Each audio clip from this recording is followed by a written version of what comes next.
네, 우리 말씀 보겠습니다. 오늘 말씀 우리 사도행전 1장 8절 우리 말씀입니다.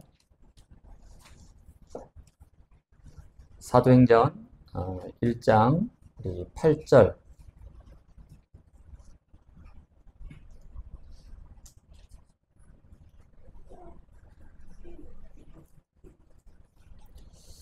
예, 다 찾으셨으면 우리 8절 한 절 말씀을 저와 함께 같이 합독하도록 하겠습니다. 오직 성령이 너희에게 임하시면 너희가 권능을 받고 예루살렘과 온 유대와 사마리아와 땅 끝까지 이르러 내 증인이 되리라 하시니라. 아멘.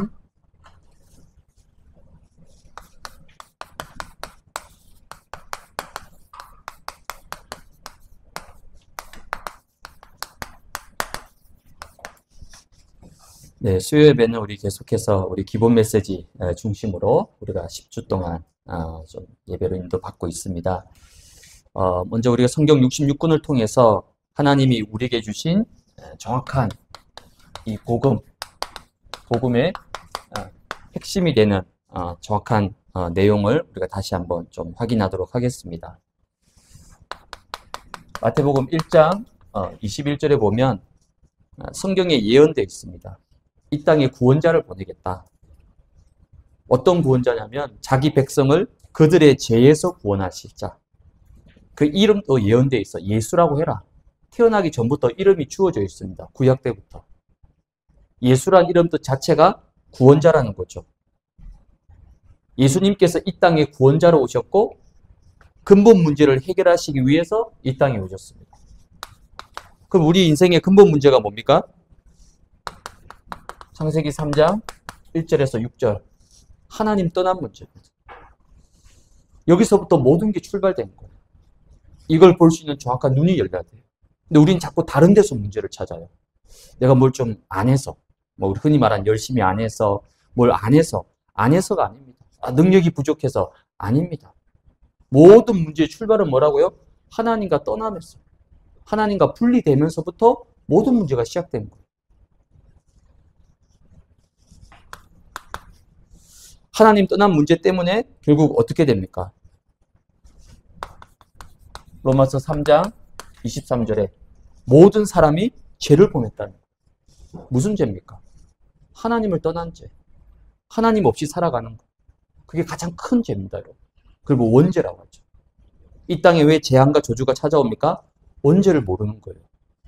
자범죄, 윤리는 두 번째 문제입니다. 원죄를 모르는 거예요.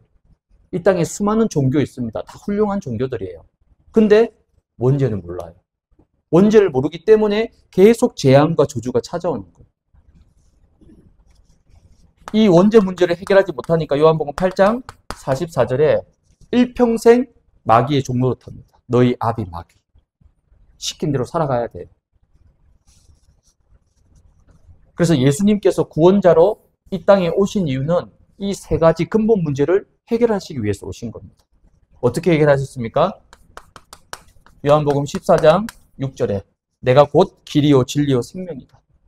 다른 길은 없습니다. 참 선지자이신 그리스도만이 하나님께로 갈 수 있는 유일한 길입니다. 하나님이 이 땅에 그리스도를 보내셔서 하나님께로 갈 수 있는 모든 구원의 길을 다 열어주신 거예요. 로마서 8장 1절에서 2절을 보니까 죄와 사망의 법 아래 있다고 합니다.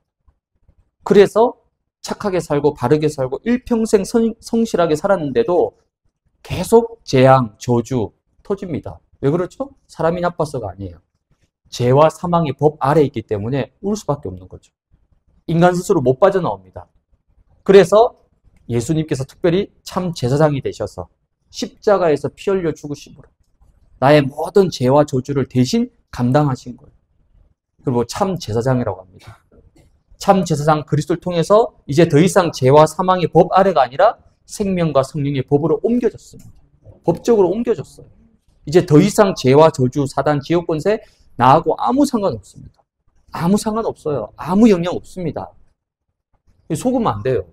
근데 여러분 자꾸 문제가 터지면요. 자꾸 어떻게 하냐면 과거로 돌아가요. 과거에 내가 좀 잘못해서 죄를 지어서 뭘 안 해서 그 생각 자체가 벌써 속은 거예요. 아닙니다. 죄와 사망의 법에서 너를 완전히 뭐 했다고요? 해방시켰다는 거예요. 다 끝난, 모든 과거 다 끝난 겁니다. 완전히 옮겨졌어요. 그리고 요한일서 3장 8절에 보니까 하나님의 아들이 나타나신 것은 마귀의 일을 멸하기 위함이다. 마귀의 일이 뭡니까? 하나님 자녀로서 하늘과 땅의 모든 권세 축복 다 받았는데도 이 축복을 누리지 못하도록 세상에서 사람들에게 빼앗기고 놓치고 살아가도록 그게 전부 다 사단과 마귀가 하는 일이에요. 이 사단과 마귀, 나와 우리 가정과 내 인생 가운데 계속 재앙과 저주를 주는 존재, 분명히 성령이 밝혀 마귀의 일이라고 합니다. 그 마귀의 일을 완전히 멸하시기 위해서 특별히 그리스도께서 참 왕으로 십자가 지심으로 사단의 머리를 완전히 깨트리고 사단의 모든 권세를 무너뜨리고 우리에게 참 해방을 주신 거죠.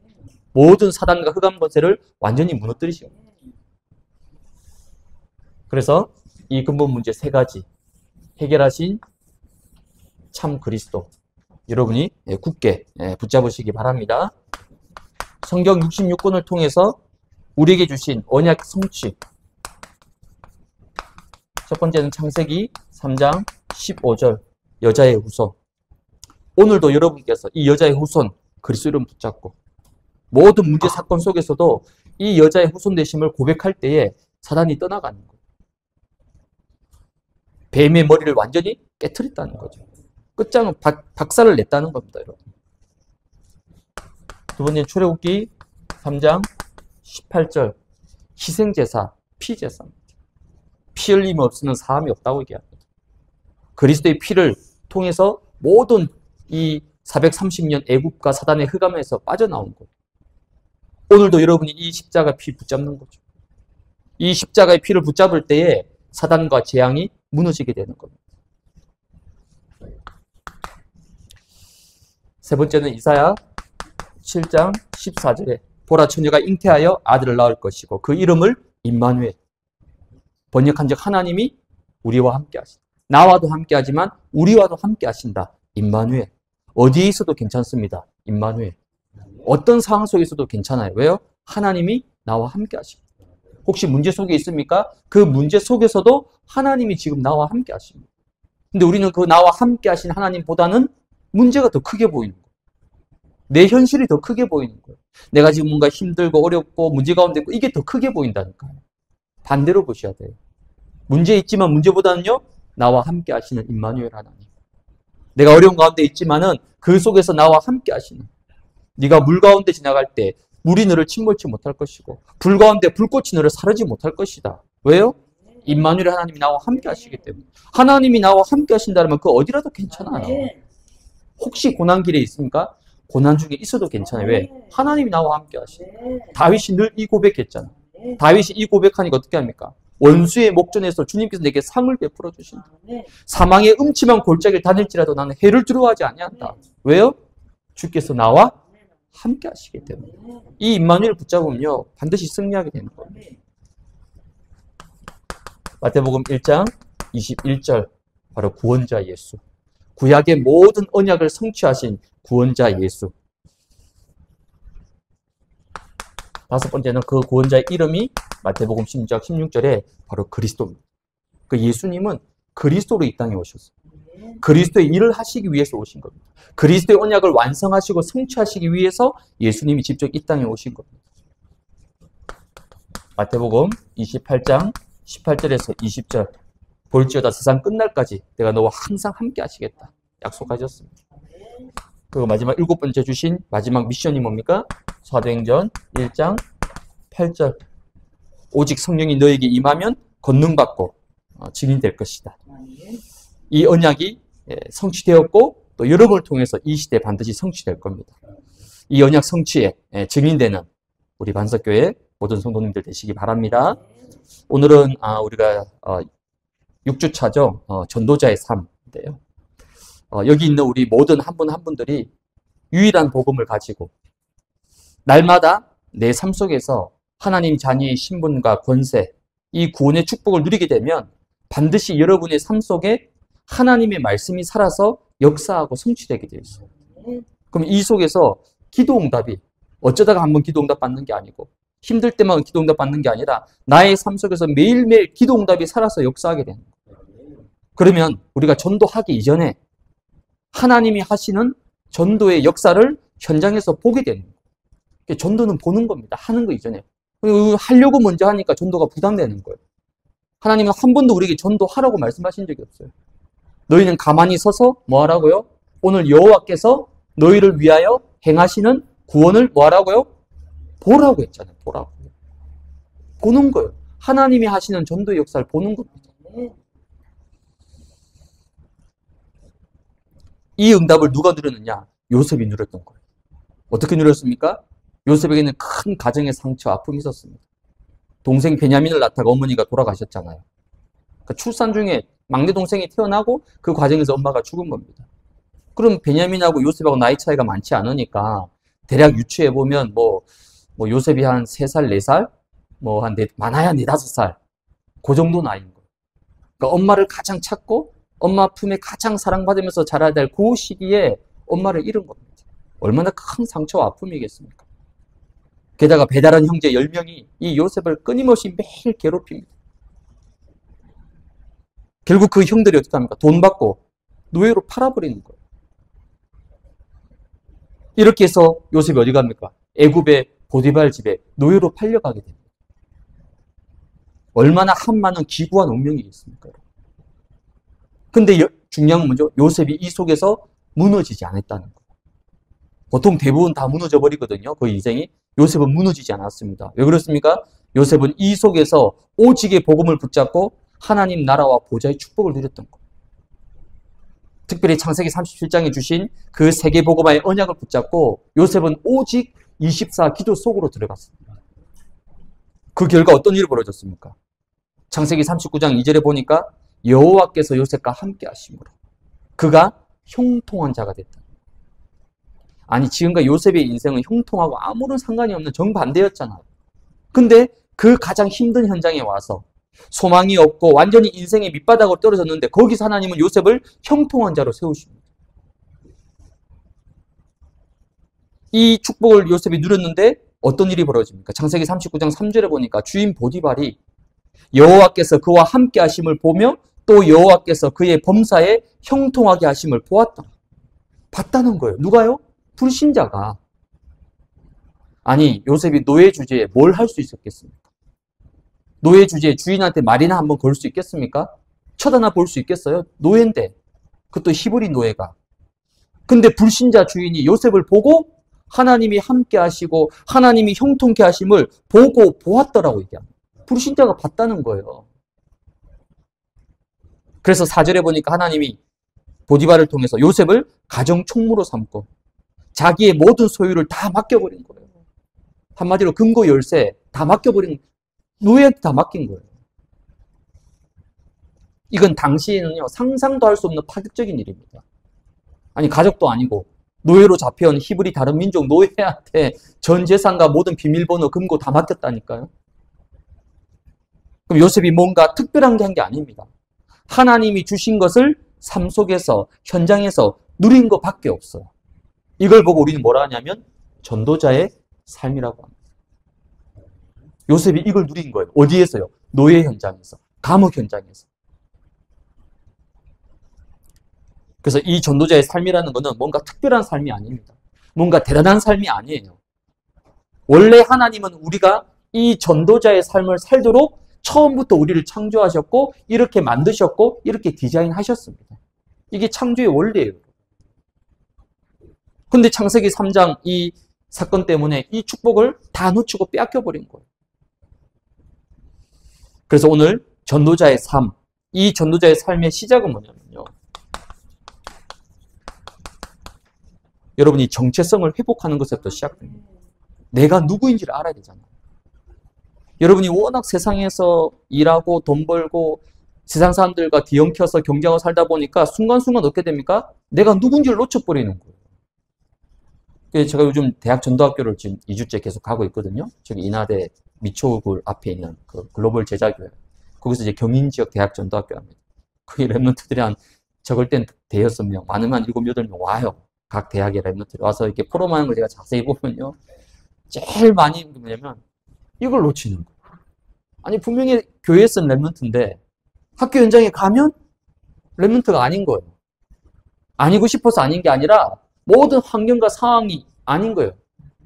그러다 보니까 이 정체성을 놓쳐버리니까 말씀을 어떻게 잡아야 될지, 뭘 기도해야 될지 놓쳐버리는 거예요. 그럼 세상 불신자하고 똑같은 고민을 하고 있는 거예요. 아니 하나님 자녀인데, 그렇죠? 우리의 정체성이 뭡니까? 하나님 자녀잖아요. 요한복음 1장 12절에 영접하는 자 곧 그 이름을 믿는 자들에게 하나님의 자녀가 되는 권세를 주시는데, 근데 이걸 놓쳐버리는 거예요. 뭐 때문에? 세상에서 문제 때문에, 사건 때문에, 환경 때문에 이 중요한 정체성을 놓쳐버리게 됩니다. 하나님 자녀. 그리고 저와 여러분을 하나님은 이 시대에 전도자로 부르셨습니다. 전도자 그러니까 뭐 전도를 많이 하고 전도를 열심히 하고 아닙니다. 누가 전도자입니까? 구원받은 자, 복음 가진 자, 그리스도를 아는 자, 사람 살릴 답을 가진 자. 하나님은 여러분을 이 시대에 뭐로 부르다고요? 전도자로 부르신 거예요. 아니 나 전도 하나도 안 하는데 그래도 전도자입니다. 아니, 전도 안 하는데 어떻게 전도자냐? 앞으로 전도할 전도자는. 그게 중요한 겁니다, 여러분. 나는 어쨌든 전도자다. 왜? 복음을 가지고 있잖아요. 사람 살릴 수 있는 답을 가지고 있잖아요. 이 정체성을 깨닫는 데서부터 전도자의 삶이 시작이 되어지는 겁니다. 그렇다면 이 정체성이 분명하다면 내 인생을 향한 하나님의 절대 계획이 분명히 있다는 거예요. 어떤 절대 계획이 있습니까? 창세기 12장 1절에서 3절에 보니까 하나님이 아브라함을 부르신 것처럼 이 시대 나와 우리 가정과 우리 가문과 현장을 살릴 영적 아브라함으로 하나님 나를 부르신 거예요. 왜 부르셨습니까? 아브라함을. 너로 큰 민족을 이루고 너에게 복을 주어서 내 이름을 창대케 하리니 너는 복이 될지라. 그러니까 우리는 복 받으려고 애쓰고 노력하는 존재가 아닙니다. 왜요? 내 존재 자체가 복이에요. 하늘과 땅의 모든 복 다 주셨는데 뭘 복을 달라고 합니까, 여러분? 복 달라고 기도할 필요가 없습니다. 왜? 내 존재 자체가 복이에요. 여러분 가정 가문에 누가 복덩어리입니까? 나예요, 나. 근데 이걸 너무 이렇게 표현하면 사람들 좀 교만하다 하니까 너무 표현은 하지 마시고 속으로 확신. 그래, 너희들 나 때문에 복 받는 거야. 우리 산업인들 여기 다 계시잖아요. 여러분 회사에 출근해가지고요 속으로 그렇게 기도하죠. 너희들 나 때문에 복 받는 거야. 왜? 하나님이 보디발 지금 왜 축복하셨습니까? 누구 때문에요? 요셉을 위하여. 요셉 때문에 복 주는 거예요. 너로 큰 민족을 이루고 너에게 창대케 해서 너는 복이 될 것이다. 또한 3절에 뭐라 얘기합니까? 땅의 모든 족속이 너로 말미암아서 복을 얻게 될 것이다. 하나님의 이런 절대 계획을 이루시기 위해서 가장 먼저 하나님이 뭐 하시냐면 나의 삶을 하나님이 축복하십니다. 왜? 너를 통해서, 너로 말미암아. 그러니까 너를 통해서 하시겠다는 거예요. 가정 가문 누굴 통해서요? 나를 통해서 하시겠다는 거예요. 내 직장과 내 생업 누가 살립니까? 나를 통해서 하시겠다는 거예요. 그럼 하나님이 내 삶을 축복하셔야 되잖아. 내 삶이 하나님의 축복을 안 받고 어떻게 우리가 세계 복음합니까? 어떻게 가문 복음합니까? 어떻게 직장 복음합니까? 내 힘으로 내 능력으로 못해요. 하나님이 역사하셔야 되는 거예요. 그게 바로 전도자의 삶입니다. 하나님이 내 삶 가운데 역사하시고 축복하시는. 이 땅의 모든 사람들은 다 각자의 인생을 살아갑니다. 근데 대부분 어떤 인생을 살아가죠? 거의 대부분 창세기 3장 자기를 위한 삶을 삽니다. 자기 만족을 위해서. 나를 위해서 공부하고, 나를 위해서 돈을 벌고, 나를 위해서 모든 것 다 자기 중심적인 삶을 사는 거예요. 나 중심의 삶을 사는 겁니다. 아니면요, 창세기 6장에 오직 물질과 돈과 육체를 위해 살아가는 거예요. 그리고 창세기 11장에 오직 눈에 보이는 성공만을 쫓아가는 삶을 사는 거예요. 여기에 일평생 수고하고 애쓰다가 어느 날 모든 것이 바벨탑처럼 다 무너져 버립니다. 얼마나 허무하고 허망한 인생이었습니까? 전도자의 삶은 뭡니까? 하나님이 가장 기뻐하신 삶입니다. 가장 성경적인 응답의 삶이에요. 그럼 도대체 전도자의 삶이 무엇이냐? 그 전도자의 삶의 기준이 뭡니까? 기준. 뭐가 전도자의 삶입니까? 이 땅의 대부분의 사람들은 뭐죠? 다 자기 기준대로 살아갑니다. 자기 소견에 옳은 대로 살아갑니다. 다 세상 기준으로 살아가요. 하지만 전도자의 삶은 뭡니까? 오직 하나님의 말씀이 기준되는 거예요. 우리는 세상 따라가는 사람이 아닙니다. 사람 따라가는 사람이 아니에요. 우리는 오직 하나님의 말씀을 따라가는 사람입니다. 그래서 시편 119편 105절에 보니까 주의 말씀은 내 발의 등이요 내 가는 길의 빛이다. 하나님의 말씀을 따라가는 삶. 그게 전도자의 삶인 거죠. 그럼 전도자의 삶의 내용은 뭡니까, 여러분? 내용은 다른 것이 아니라 하나님이 주신 것을 붙잡고 누리며 살아가는 거예요. 그럼 하나님 우리에게 뭘 주셨습니까? 우리에게 복음을 주셨잖아요. 주는 그리스도시요 살아계신 하나님의 아들이십니다. 이 복음을 통해서 우리에게 하나님 자녀의 신분과 권세, 하나님 나라의 배경과 보좌의 축복을 다 주셨습니다. 이거 누리는 게 전도자의 삶의 내용입니다. 그리고 예수님께서 구체적으로 가르쳐 주셨죠. 이 땅을 살아가면서 승리할 수 있도록 보좌의 망대와 여정과 이정표 우리에게 주셨습니다. 이거 누리는 거예요, 여러분. 전도자 삶 그러니까 여러분이 뭔가 특별히 또 뭘 해야 될 거 아무것도 없습니다. 하나님이 주신 것을 뭐 하면 됩니까? 누리기만 하면 되는 거예요. 얼마나 쉽습니까? 얼마나 간단하고 좋아요. 뭘 하라고 한 적이 한 번도 없다니까요? 하나님이 원하신 자들 왜 부르셨습니까? 함께 하시려고 부르신 거예요. 함께 하시려고. 이거 누리면 되는 겁니다. 그게 전도자의 삶이에요. 그러면 전도자의 삶의 방향, 어떤 방향으로 가면 됩니까? 마태복음 6장 33절에 너희는 먼저 그의 나라와 그의 의를 구하라. 하나님 나라와 의를 구하는 삶, 즉 하나님의 소원과 계획을 우리가 붙잡고 살아가는 삶이에요. 세상의 모든 사람들은 다 자기를 위해서 삽니다. 창세기 3장. 아니면 다 돈, 육신, 물질. 겉으로는 뭐 세계 평화 뭐 아니에요. 속은 다 육신, 물질 다 돈입니다. 여러분. 그걸 위해 살아가는 거예요. 그 속에는 뭐가 숨겨져 있습니까? 바벨탑, 성공. 근데 전도자의 삶은 그게 아니에요. 하나님 나라와 의를 위해 살아가는 거예요. 하나님이 원하시는 방향을 맞추면요. 사도행전 1장 8절에 저와 여러분을 땅 끝까지 증인으로 우리를 세우시겠다는 거죠. 이게 전도자의 삶의 축복이죠. 이 응답과 축복을 누리는 우리 모든 반석교회 성도님들 되시기를 주님의 이름으로 축복을 드립니다. 그러면 이런 전도자의 삶의 축복을 누리기 위해서 무엇을 회복해야 되느냐? 전도자의 삶의 실질적인 시작은 개인화의 응답을 회복하는 겁니다. 전도자의 삶의 시작은 개인화를 통해서 시작되는 거예요. 개인화가 뭡니까, 여러분? 가장 쉽게 개인화 그러면요. 나의 것을 찾는 거예요. 왜? 하나님이 다 주셨잖아요. 성경 우리에게 다 주셨다라고 얘기합니다. 그리스도를 통해서 다 주셨다고 얘기해요. 근데 우리의 기도는 주로 어떤 기도죠? 자꾸 달라는 기도잖아요. 이것도 주시고 저것도 주시고 거의 다 달라는 기도예요. 달라고 기도할 필요가 왜 다 주셨는데요? 그럼 뭐로 바꿔야 됩니까? 주신 것을 내 것으로 만들고 누리게 해달라고 기도해야 되죠. 개인화라는 것은 나의 것을 찾는 겁니다. 여러분 돈, 여러분이 좋아하는 돈 어디에 제일 많이 있습니까? 돈 제일 많은 곳 어디예요? 돈 제일 많은 곳 은행이잖아요. 은행. 근데 은행 중에서도 제일 돈 많은 곳이 있습니다. 어디입니까? 한국은행. 왜요? 거기 돈 찍는 기계 있습니다. 돈 찍는 기계가 있어요. 뭐 수백조 원, 뭐 수천조 원 있겠죠. 근데 한국은행에 아무리 돈이 많아도 진짜 돈은 뭐죠? 내 주머니에 있는 돈이잖아요. 여러분 주머니에 얼마 있습니까? 여러분 지갑에 얼마 있습니까? 그게 내 돈이에요.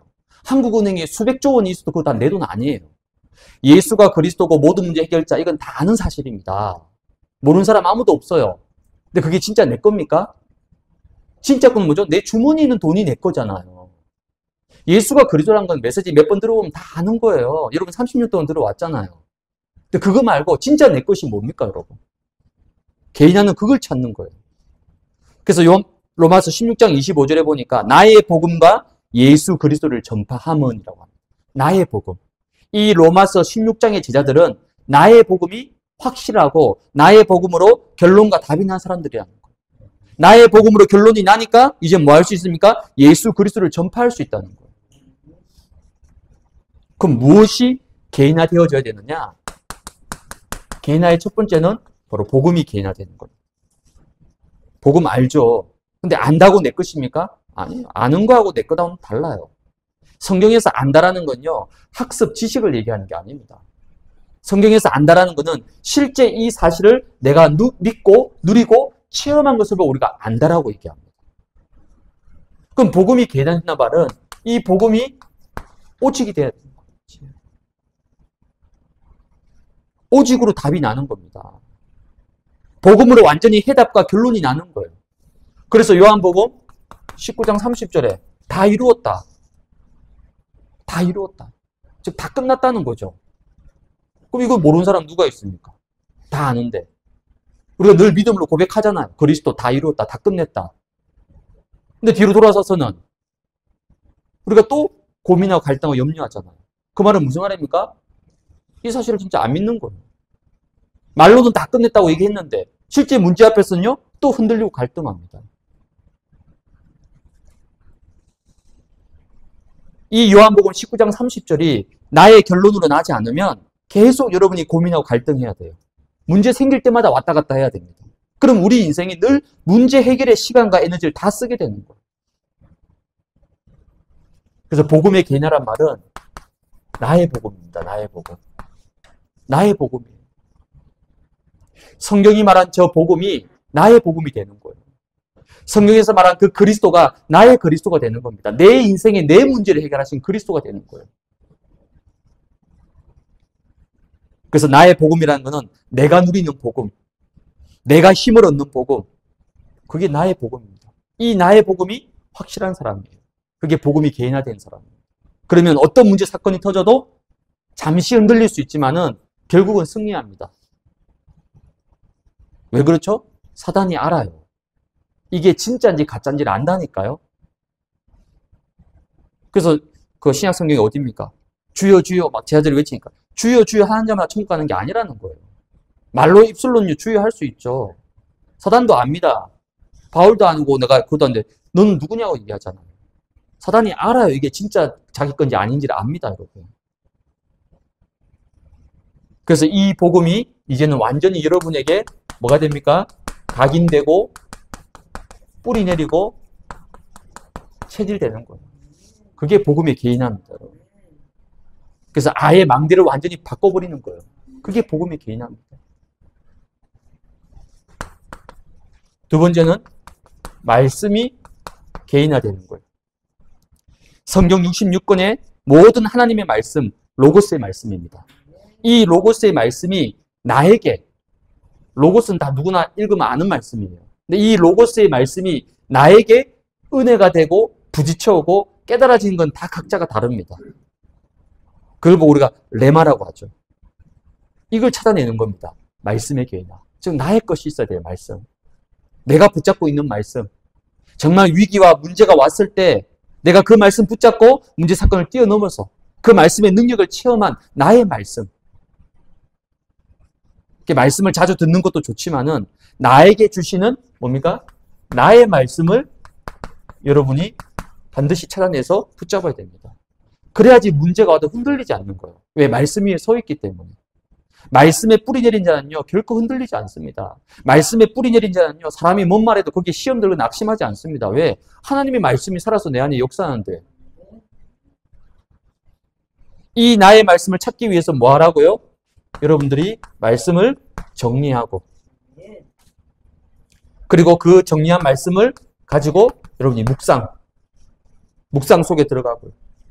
그 묵상을 통해서 분명한 답이 딱 나오잖아요. 하나님 왜 이 말씀 주셨는지 딱 답이 내가 이번 주에 이 말씀 붙잡아야 되겠구나. 답이 나옵니다. 그럼 그 말씀을 가지고 이제 뭐 하면 됩니까? 여러분이 적용하시면 돼요. 어디에요? 내 자신에게, 모든 만남 속에, 우리 가정에, 내 업의 현장에, 그리고 내가 사는 지역에 적용하면 되는 거예요. 그러면 거기서 뭐가 나오죠? 내가 기도 제목을 억지로 만들어내는 게 아니라 하나님이 주시는 정확한 기도 제목이 나오게 돼 있습니다. 기도 제목은 만드는 게 아니라 실은 발견하는 겁니다. 하나님 주신 것을 찾아내는 거예요. 이걸 여러분이 매주 한번 인도받아 보세요. 그러면요 어떻게 되겠습니까? 말씀 위에 서지 말라고 해도 말씀 위에 설 수밖에 없는 거예요. 특별히 여러분들이 말씀의 개인화를 놓고 이 강단 집중입니다. 여러분. 제가 우리 반석기에 오고 나서 너무 감사한 게 뭐냐면요. 우리 성도들이 매주 시간 날 때마다 틈날 때마다 강단 말씀을 자꾸 듣는다. 그게 쉽지 않거든요, 여러분. 그리고 또 요약본 붙잡고 계속 붙잡고 묵상하고 기도하고 그런 모습 볼 때마다 제가 너무 감사한 거예요. 그래서 여러분 주일 예배는 뭐냐면 제가 강해 설교를 합니다. 주일 예배는. 본문을 가지고. 특별히 주일 예배는 주로 이제 인물 중심으로. 그죠?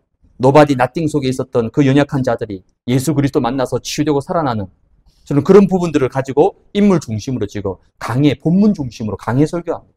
오늘 같이 이 수요 예배, 금요 예배는 강해 설교가 아니고 뭐죠? 주제 설교라고 합니다. 그러니까 훈련 메시지예요. 그러니까 우리 유 목사님은 물론 주일날 이제 본문 설교하지만 주로 유 목사님 메시지는 훈련 메시지예요. 그러니까 수요 금요는 주로 훈련에 방향 맞춰서 메시지 하는 거고요. 그럼 주일은 뭐냐면 강해 설교입니다. 강단 말씀 중심, 본문 중심으로. 그래서 주일날 여러분들이 강단 말씀을 개인화하려면요, 반드시 주일날 강단 말씀의 본문을 여러분 꼭 읽어야 됩니다. 이번 주는 뭡니까? 요한복음 4장 5절에서 14절. 그게 본문이잖아요. 그렇죠? 그 본문을 여러분이 강단 말씀 들을 때마다 또 듣고 나서 반드시 그 본문 말씀을 꼭 읽으셔야 돼요. 왜냐? 제가 거기서 말씀을 인도받는 거예요. 강단의 모든 내용들을 그 출발이 뭐냐면 본문 말씀입니다. 요한복음. 그럼 여러분이 당연히 그 본문 말씀을 읽어야지 그 배경과 내용이 더 이해되어지고 더 마음에 와닿게 되는 거예요. 그래서 여러분이 주일날 또 주중에 강단 말씀 들을 때 꼭 본문 말씀을 찾아서 꼭 읽을 수 있도록 여러분 그렇게 해보시고요. 그 다음에 또 제가 강단에서 설교할 때 성경 구절들이 나옵니다. 그렇죠? 뭐 많을 때는 제가 쳐다보면 많을 때는 한 10몇 개 정도 성경 구절이 나올 때가 있고 적을 때는 뭐 한 10개 안 될 때가 있고. 그럼 그 성경 구절도 뭐죠? 그 강단 말씀 속에서 하나님 주신 것을 제가 여러분에게 심부름하는 거예요. 그럼 그 성경 구절들도 여러분 시간 되실 때 꼭 찾아서 읽고 묵상하고 필요하다면 암송도 한번 해보세요. 이게 뭐냐면 실제 말씀이 살아서 나의 생각과 마음과 영혼 속에 들어올 때에 말씀의 능력이 나타나는 거죠. 그게 히브리서 4장 12절이냐. 하나님의 말씀은 살았고 활력이 있어. 좌우의 날선 어떤 검보다도 예리해서 관절과 골수를 찔러 쪼개고 나의 마음과 생각을 판단하신다. 이게 말씀의 능력인 거죠. 그래서 여러분이 강단 집중할 때 이렇게 한번 꼭 인도를 받아보십시오. 그러면 강단의 깊이와 넓이와 높이가요 더 매일마다 풍성하게 많이 회복되어집니다. 이런 축복을 여러분이 꼭 누리시고 합니다. 그래서 이제 토요일에 제가 미리 여러분들한테 이제 강단 본문, 주일날 설교할 강단 본문 뭐 몇 장 몇 절, 그다음 제목, 그다음 1대지, 2대지, 3대지를 그것만 먼저 미리 보내드릴 거예요. 토요일날 보내드리면 여러분 그거 딱 받고 한번 미리 그거 잡고 기도도 하고 본문 말씀을 한번 찾아도 보고 그러면 훨씬 주일날 와서 딱 듣는 그거 없이 그냥 6일 동안 막 정신없이 살다가 주일날 딱 온 사람하고 미리 그걸 묵상하고 딱 붙잡고 온 사람하고는요 이 받는 은혜의 깊이 넓이가 달라질 수밖에 없는 거죠. 그래서 이 왜 다 이렇게 하느냐 딱 이겁니다. 말씀이 개인화되고 이런 축복을 여러분 누리시기 바랍니다. 세 번째는 이제 기도의 개인화입니다. 기도가 뭡니까? 하나님을 바라보는 시간 그 자체가 바로 기도입니다. 하나님께 나의 마음을 집중하고 하나님과 소통하는 그 시간 자체가 바로 기도입니다. 즉 하나님으로부터 뭐 하는 거죠? 힘을 얻는 시간이 바로 기도입니다. 그러면 더 이상 이제 문제 해결을 위한 기도는요 하지 않게 됩니다. 이 비밀을 모를 때는요 주로 대부분 뭐 해결해 달라는 기도예요. 근데 이 비밀을 깨닫고 나니까 이 복음이 개인화되고 복음이 개인화된 말은 다 끝났다는 거잖아요. 그래 그리스도께서 십자가에 다 끝냈는데 왜 나는 자꾸 뭘 해달라 이거 해달라 저거 해달라 그런 기도 할 필요가 없는 거예요. 왜? 그리스도께서 이미 십자가에서 다 끝내셨는데요. 그 끝내신 것을 내가 누리기만 하면 되는 거죠. 뭘 통해서요? 말씀 가지고. 그러면 이제 기도가 바뀌는 거예요. 해달라, 이거 해주세요. 이런 기도가 점점점 사라집니다. 문제 해결을 위한 기도가 점점 사라지게 되는 거예요. 그게 벌써 기도가 개인화되어져 가고 있다는 겁니다. 그래서 여러분 기도의 개인화는 삶 집중을 통해서 여러분이 회복하시면 됩니다. 아침에는 어떻게 합니까? 아침에는 가능하면 무조건 힘을 얻어야 됩니다. 모든 것을 회복해야 돼요. 낮에는요, 여러분이 많은 곳을 다니고 사람들 접하고 일도 하고 제일 바쁜 오후 시간, 그 낮에는 확인해야 됩니다. 뭘 가지고요? 말씀을 가지고. 문제 사건 때마다 말씀을 그래 이번 주 강단 말씀이 뭐였지? 딱 떠올려 보면요, 금방 답이 나옵니다. 그럼 안 속아요. 근데 말씀을 떠올리지 않으면요, 또 속아버리는 거예요. 내 생각대로 해버립니다. 내 체질대로 해요. 내 경험대로 해버립니다. 그럼 또 속은 거예요. 그래서 오후에는 무조건 말씀 붙잡고 확인해야 됩니다. 그리고 밤에는 조용한 시간에 답을 얻을 수 있도록. 이게 삼집중입니다. 그러면 이 삼집중 할 때 중요한 건 뭐죠? 내용이 중요하잖아요. 내용. 뭘 가지고 할 거냐? 그래서 제가 3종 세트 말씀드렸죠? 뭡니까? 강단 중심으로 언약 기도. 삼집중 할 때마다 그거 누리시면 돼요. 그리스도의 비밀을 누리는 기도. 이거잖아요. 선지자, 제사장, 왕, 삼중직. 이 안에 모든 거 다 들어있습니다. 하나님의 비밀이잖아요. 이거 누리는 기도. 그리고 예수님께서 직접 가르쳐 주신 이 망대와 여정과 이정표를 누리는 기도. 이걸 언제요? 삼집중 때 하시면 되는 거예요. 보통 아침은 조금 그래도 시간이 있으니까 좀 여러분이 좀 길게 하고요. 낮에는 바쁘잖아요. 일하면서 뭐 하면서 뭐 길게 할 수는 없어요. 일단 짧게. 그리고 밤에는 좀 집중해서 하고 상황에 맞춰서 하시면 되는 거예요. 이걸 가지고 여러분이 삼집중의 내용을 여러분 누리시면 되는 거예요. 그러면 기도 개인화의 최종 응답이 뭡니까, 여러분? 그게 바로 24입니다. 24. 어디에 있어도 괜찮아요. 어떤 상황에 있어도 괜찮습니다. 무엇을 하더라도 기도가 누려지기 시작합니다. 옛날에는 막 애를 썼어야 됐어요. 어딜 가야 됐어요. 이제 그럴 필요 없습니다. 어디에 있든지 이건 사람을 만나면서도 할 수 있고 일을 하면서도 할 수 있고 다 되는 거예요. 24. 이게 기도 개인화의 최종 목표입니다. 24가 되어진다. 그 사람 인생 끝난 겁니다. 이 비밀을 누리는 거예요. 예수님이 3년 동안 제 아들을 이 훈련 시킨 거예요. 공생애 동안. 24 할 수 있도록 기도 가지고. 그래서 전도자의 삶의 진짜 시작은 뭡니까? 복음이 개인화되고 말씀이 개인화되고 기도가 개인화된다. 이런 응답을 여러분 누리시기 바랍니다. 두 번째는 전도자의 삶을 위해서 여러분이 이제 구체적으로 삼오늘을 여러분 삶 속에서 누릴 수 있는 누림이 회복되어지면 됩니다. 여러분 삼오늘이 뭡니까? 오늘 하루 내게 주신 이 복음과 말씀과 기도의 개인화의 축복을 내가 매일매일 누리는 거예요. 그게 삼오늘입니다. 누구에게나 다 똑같이 하루 24시가 주어져 있습니다. 밥을 먹지 못할 만큼 바쁘게 사는 사람도, 할 일이 없어 백수처럼 집에서 빈둥빈둥 노는 사람도 다 똑같이 공평하게 하나님이 24시간 주셨어요. 근데 불신자들은 주로 자기 힘과 능력으로, 자기 방법으로 그 하루 24를 살아갑니다. 하지만 구원받은 하나님의 사람은 다릅니다. 불신자처럼 사는 게 아니에요. 하나님 주신 이 삼오늘의 축복을 누리는 겁니다. 그럼 왜 삼오늘을 우리가 누려야 됩니까? 이유가 있겠죠. 삼오늘이 왜 필요합니까? 많은 기독교인들이요, 지금 갈등하고 방황하고 있습니다. 방황하고 있다니 그 증거, 신천지, 이단 종교로 막 급속히 늘어납니다. 왜요? 사람들이 갈급하니까 가는 거예요. 여러분, 우리가 볼 때 이해가 안 되잖아요. 아니, 그 이만희니까 무슨 믿을 말이 뭐 통일교 그거 왜 믿고 안산홍, 어머니 하나님 말도 안 되잖아요. 근데 사람들 거기에 목숨을 겁니다, 여러분.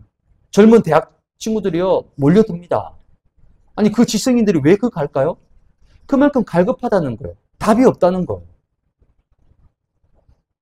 그러니까 기독교인들이 힘이 전혀 없는 거예요. 내용이 전혀 없는 거예요. 아니, 불신자가 그러면 이해되잖아요. 불신자니까. 근데 기독교인들이 방황하고 헤매고 있습니다. 아무런 힘이 없어요. 그러다 보니까 세상과 불신자들에게 완전히 지고 있는 거예요. 밖에 나가면. 왜 이렇게 됐을까요? 하나님이 주신 복음의 능력과 축복을 누리지 못하고 놓치고 살아가기 때문에 그런 거예요.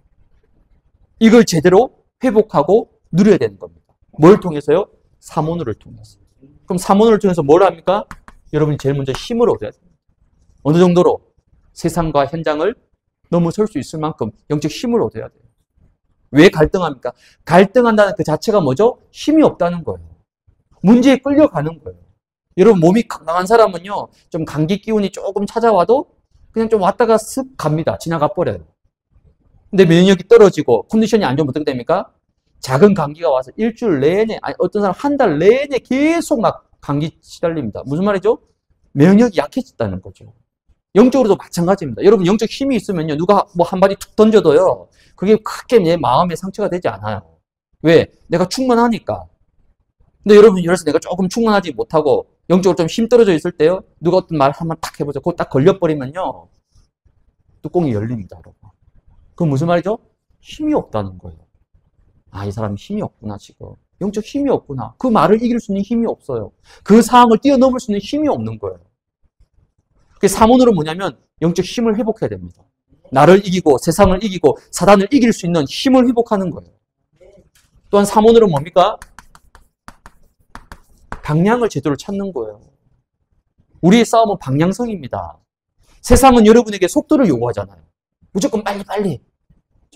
빠른 거, LTE, 5기가, 5G 뭐 그보다 더 빠른 거 막 계속 막 최신식 기계 나옵니다. 왜요? 더 빠르게 될 수 있는 거. 그건 세상의 방법. 그렇게 따라가면 세상에 늘 빠르게 쫓겨다니는 거예요. 하나님 우리에게 속도를 요구한 적이 한 번도 없습니다. 야, 너희들 빨리 세계복음화 해라. 그게 당세복이 그게 잘못된 거예요. 물론 뜻은 좋습니다. 당대 세계복음화 하겠다. 얼마나 좋은 뜻이에요. 근데 그게 왜 하필 당대입니까? 하나님이 꼭 당대 하라고 하셨어요? 아니잖아요. 그 하나님의 시간표잖아요. 때가 되면 나 여호와가 이루시는 거예요. 물론 마음의 중심은 빨리 되면 좋지만 그거는 내 뜻이고 내 의지, 내 의가 하나님 뜻을 넘어버리면 안 되잖아요. 하나님은 빨리가 아닙니다. 정확히 가라는 거예요. 정확히. 방향성이에요. 방향성. 그럼 오늘 하루 내가 어떤 방향으로 가야 됩니까? 사문을 통해서 정확한 방향으로 가는 거예요. 방향만 정확하면 좀 느리게 가도 괜찮아요.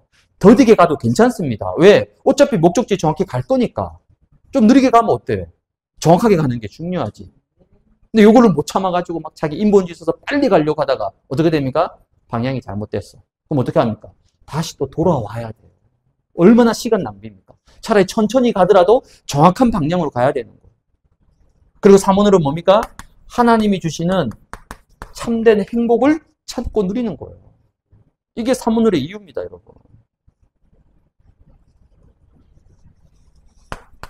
그래서 사문을 통해서 여러분들이 24시, 하나님이 오늘 하루 속에 주신 이 24시 속에서 하나님이 나에게 주시고자 하시는 많은 응답과 축복을 찾아내야 되는 거예요. 아니, 구원받은 하나님 자녀, 내가 오늘 하루를 살아가는데 하나님이 나에 대한 아무런 계획이 없겠어요? 나에 대한 인도하심이 없겠습니까? 그걸 가지고 하루를 시작하는 거하고 그거 없이 그냥 닥친 대로 하루 사는 거하고는요. 천지차이입니다.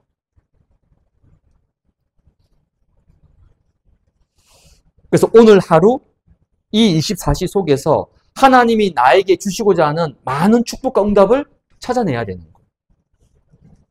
안 그러면 어떻게 됩니까? 대부분 자기 열심으로, 자기 힘으로, 자기 방법으로, 자기 체질대로 하는 거예요.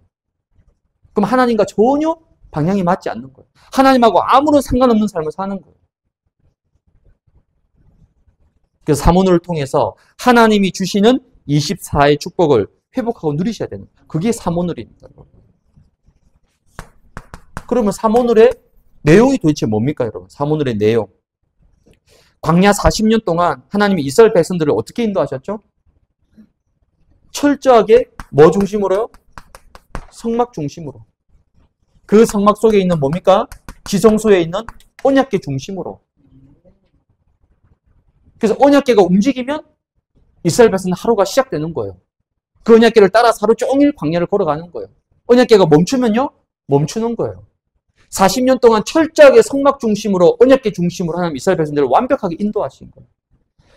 이 인도를 받은 이스라엘 백성들은 신명기에 보면 광야 40년 생활을 마무리하면서 결론이 나옵니다. 어떤 결론이 나오죠? 신발이 헤어지거나 옷이 떨어진 사람이 한 명도 없었더라. 아니, 아무것도 없는 사막, 광야 40년 동안 살면서 신발이나 옷이 떨어진 사람, 찢어진 사람이 아무도 없다는 거예요. 굶어 죽은 사람이 한 명도 없었습니다, 여러분. 기적 아닙니까? 근데 굶어 죽은 사람은 한 명도 없었지만은 불신앙에서 죽은 사람은 부지기수로 많았던 거예요. 왜? 이 인도를 안 받은 거예요. 그러면 오늘 하루 나의 삶을 하나님이 어떻게 인도하시느냐? 오늘 하루 속에서 세 가지 축복을 여러분이 꼭 찾아내셔야 됩니다. 첫 번째 어떤 축복입니까? 오늘 나에게 주시는 하나님의 말씀의 축복을 찾아내야 됩니다. 그걸 보고 오늘의 말씀이라고 합니다. 오늘 하루 내가 살아가면서 내가 붙잡아야 될 말씀이 있다니까요. 강단을 통해서든지 아니면 본문 메시지를 통해서라든지 아니면 기도 수첩 영상 메시지를 통해서든지 하나님이 오늘 하루 나에게 주시는 말씀 분명히 있습니다. 이스라엘 백성들은 이게 움직이지 않으면 안 움직였다니까요. 여러분이 그 정도로 돼야 돼요. 근데 우리는 이거 없이도 시간 되면 바쁘니까 빨리 일어나서 빨리 출근하고 하루 살아야 되잖아요. 근데 이 정도 중심은 하나님 오늘 내가 붙잡을 말씀 안 주시면 저는 안 움직이겠습니다. 이 정도로. 하나님이 오늘 하루 내가 붙잡고 승리해야 될 말씀 분명히 주십니다. 이걸 딱 붙잡고 하루를 시작해야 되는 거예요. 그게 오늘의 말씀입니다. 하나님이 선지자에게 말씀을 먼저 주지 않겠냐? 알려주지 않겠냐? 약속하셨잖아요. 아브라함에게 내가 먼저 말씀을 주시겠다 말씀하셨잖아요. 오늘의 말씀. 여러분 꼭 붙잡으셔야 됩니다. 이 오늘의 말씀이 뭡니까? 여러분 오늘 하루의 모든 것의 방향이 되는 거예요. 방향. 아니 처음 가는 길인데 방향을 모른다. 그거 어떻게 합니까 여러분? 비행기가 저 미국까지 날아가야 되는데 방향이 모른다. 그럼 어떻게 되는 겁니까? 위험한 거죠. 오늘의 말씀. 여러분 꼭 붙잡으셔야 됩니다. 두 번째 뭡니까? 오늘의 기도. 오늘 하루 나의 모든 삶 속에서 내가 정말 영적으로 힘을 얻고 누릴 수 있는 오늘의 기도를 찾아야 되는 거예요. 하나님이 오늘 하루 나에게 주시는 영적인 힘과 능력을 회복할 수 있는 오늘의 기도를 찾으라는 겁니다. 세 번째는 뭡니까? 오늘의 전도입니다. 즉 하나님이 나와 함께 하시는 이 비밀을 누리는 뭘 통해서요? 만남과 사람과 일 속에서 하나님이 나와 함께 하시는 이 비밀을 누리는 오늘의 전도를 찾는 거예요. 그래서 여러분이 이미 잘 알고 있습니다. 오늘의 말씀, 오늘의 기도, 오늘의 전도를 주로 강단과 기도 수첩 중심으로 여러분 하시면 됩니다.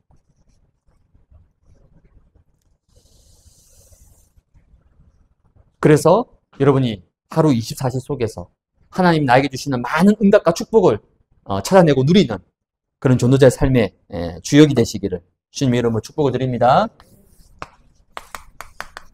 결론입니다.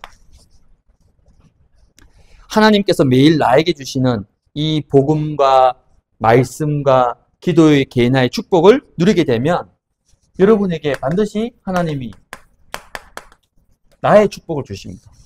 내가 받는, 내가 누리는 축복. 그게 뭡니까? 그 첫 번째가 바로 영적 주도권을 주십니다. 즉 하나님은 목소리 큰 사람 중심으로 움직이지 않습니다. 능력 있고 실력 있는 사람 중심으로 움직이지 않아요. 그건 세상의 원리죠. 세상의 방법이죠.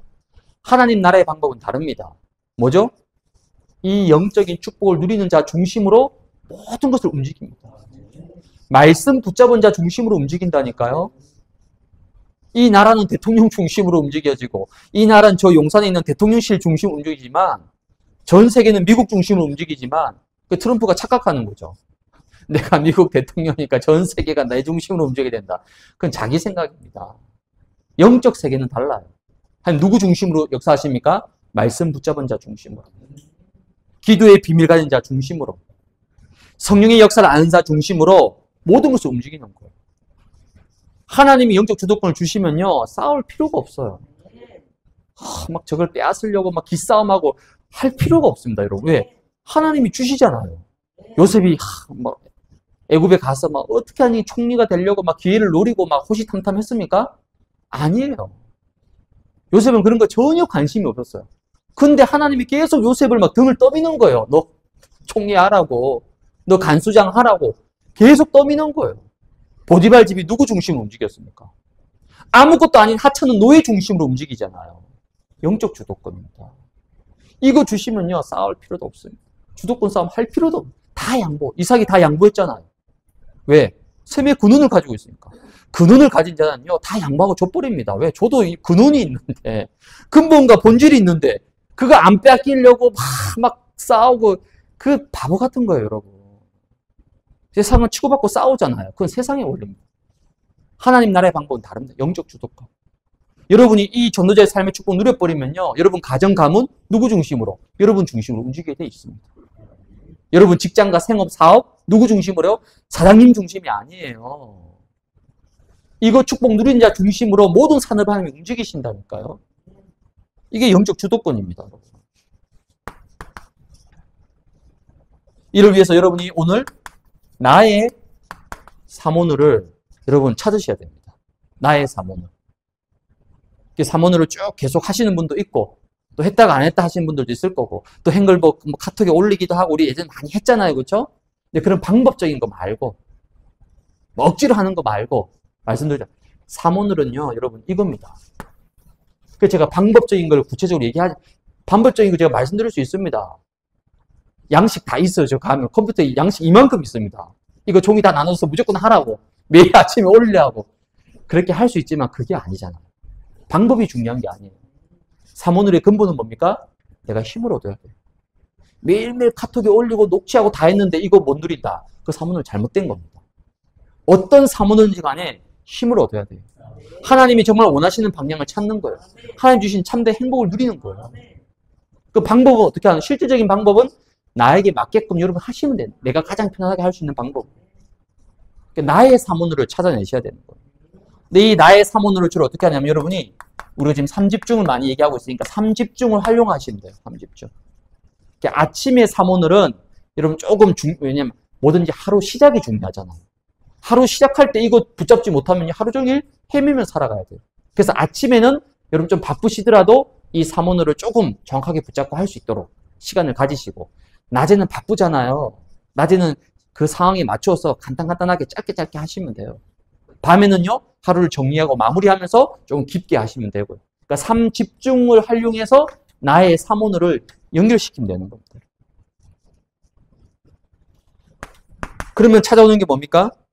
드디어 오늘의 축복을 여러분 매일 누리게 되는 거예요. 오늘의 축복.